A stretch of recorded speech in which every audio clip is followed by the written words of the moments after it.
Hello! Hi అండి అందరికి. Recent డేస్‌లో కొంతమంది యూట్యూబర్లు, అలాగే ఇన్‌స్టా స్టార్‌లు చాలా తక్కువ టైంలో ఎక్కువ ఫేమస్ కావడం కోసం కొంత డబ్బుని ఇన్వెస్ట్ చేస్తున్నారనమాట. అదేంటి అంటే కొంత డబ్బుని పొదల్లో పారేయటం, కొంత డబ్బుని రోడ్ల మీద విసిరేయటం, రకరకాలుగా పనులు చేసి చాలా తక్కువ టైంలో ఎక్కువ ఫేమస్ కావాలని చెప్పేసి వాళ్ళైతే చూస్తున్నారనమాట. దానికి సంబంధించిన ఇష్యూనే ఈ యొక్క ఇష్యూ. ఒకసారి అయితే వీడియో అయితే చూడండి. గైస్ ఇప్పుడైతే మనము హైదరాబాద్ లోవర్ నెంబర్ 9 దగ్గర ఎత్తుతాం అనమాట.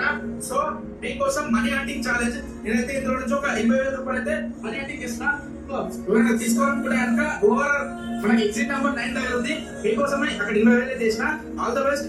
ఎవరికి తీసుకుంటారో తీసుకోండి. Bye bye.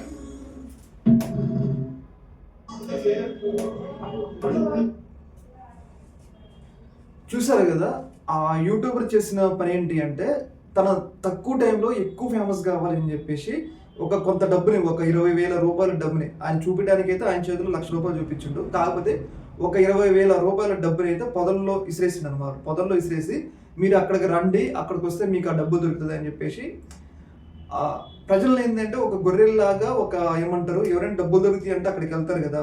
సేమ్ అలాగేనమాట. చాలా తక్కువ టైంలో ఎక్కువ ఫేమస్ కావాలని చెప్పేసి కొంతమంది యూట్యూబర్లు అట్లా ప్రజలకి, అలాగే వాళ్ళ యొక్క ఫ్యాన్స్‌కి, ఫాలోవర్స్‌కి డబ్బులు ఎరగేస్తున్నారు అనమాట. దీనివల్ల ఏంటంటే వాళ్ళకొచ్చేది, వాళ్ళు పోగొట్టుకునేది 20. కాకపోతే వాళ్ళు తక్కువ టైంలో ఫేమస్ కావడం వల్ల రకరకాలుగా యాడ్లని, ప్రమోషన్‌లని, రకరకాల ఇష్యూస్ అన్నీ ఉంటాయి కదా! వాటి వల్ల ఎక్కువ డబ్బులు సంపాదించడం. అయితే ఈ యొక్క ఇష్యూ మీద పోలీసులు అయితే కేసు అయితే నమోదైతే చేయడం జరిగింది. ఎందుకు అంటే, ఇప్పుడు అక్కడ డబ్బేసి అలా ఎళ్తారు. అక్కడికి ఒకేసారి పెద్ద ఎత్తున ప్రజలొచ్చినప్పుడు, సంథింగ్ అక్కడ ఏమైనా జరిగినప్పుడు, అక్కడ ఇంకొక ఇష్యూ ఏదైనా జరిగినప్పుడు వాళ్ళ ప్రాణాలు పోవడానికి కూడా అవకాశం ఉంటది.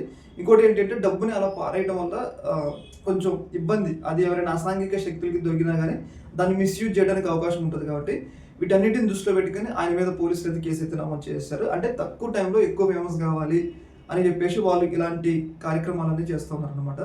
ఈ యొక్క ఇష్యూ మీద మీ యొక్క అభిప్రాయం అనేది తెలియజేయండి. ఓకే మరి. Thank you.